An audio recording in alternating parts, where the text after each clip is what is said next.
All right, class. So what I'm going to present today is a review of yesterday's lesson. Yesterday we began our exploration and investigation of 4 properties of real numbers. The identity property of addition, the identity property of multiplication, the zero property of multiplication, and the inverse property of multiplication. 1 addition property, 3 multiplication properties. And this is for SOL 6.9. So what I'm going to do is quickly go over the properties and 2 misconceptions that I noticed. All right, so starting with the identity property of addition, whenever we add 0 to any number, we will get that same number. It doesn't matter whether it's a great number or a small number, a fraction or a decimal, we'll get that same number. So for example, even variables. So 19m plus 0 is still 19m. 7 plus 0 is still 7. 7 is the identity and 0 is the element that we're using to get that identity, okay? Now when we come to multiplication, the same is true. But instead of using 0, now we're going to multiply 1. Whenever we multiply 1 to a number, we get that same number. It doesn't matter, like I said, whether it's a great number or a small number, we'll still get that number. So 1,000,000 times 1, still 1,000,000. 7 times 1, 7.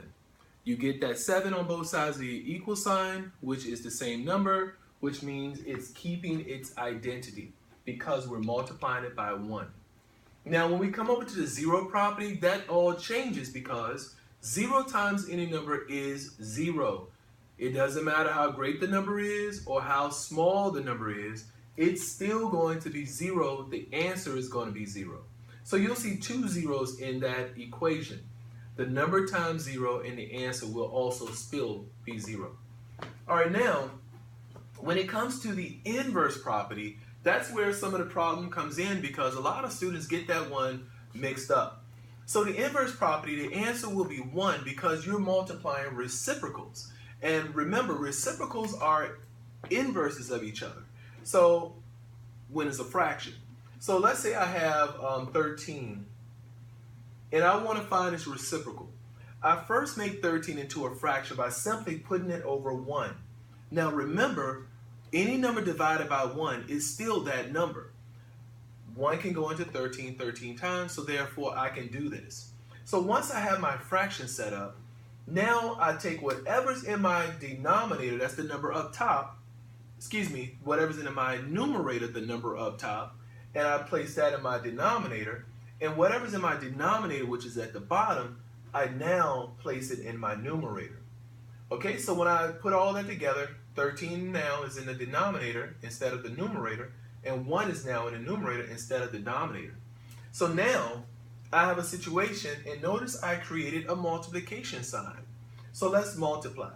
13 times 1 is 13, and 1 times 13 is still 13, and 13 can go into 13 one whole time. So whenever you multiply reciprocals, you're going to end up with 1. Or whenever you multiply inverses, you're going to end up with 1. All right? So now here's a misconception that I noticed, and I'm going to start with the inverse property of multiplication and the identity property and the identity of multiplication. Now, the reason why I'm saying that because when students see fractions, they automatically think that that is a situation where it is the inverse. Where's the inverse? But it's not the inverse because if I add a fraction to 0, I will still get that same fraction. And if I multiply a fraction to 1, I will still get that same fraction. So just because you see fractions, don't assume that it's the inverse property because that may not be the case. Also, when students see zeros, they automatically think that it's the zero property. But remember, if I add a number to 0 and if I multiply a number to 0, I'm going to get 2 different results. For example, if I add a number to 0, I'm going to get that same number. But remember, when I multiply any number to 0, I get 0. Nothing. All right? So that's basically 6.19, the review of day one lesson. So now we're going to move forward and we're going to apply what we've learned. All right, so get your homework done, practice, and study, and we're going to be awesome. Thank you.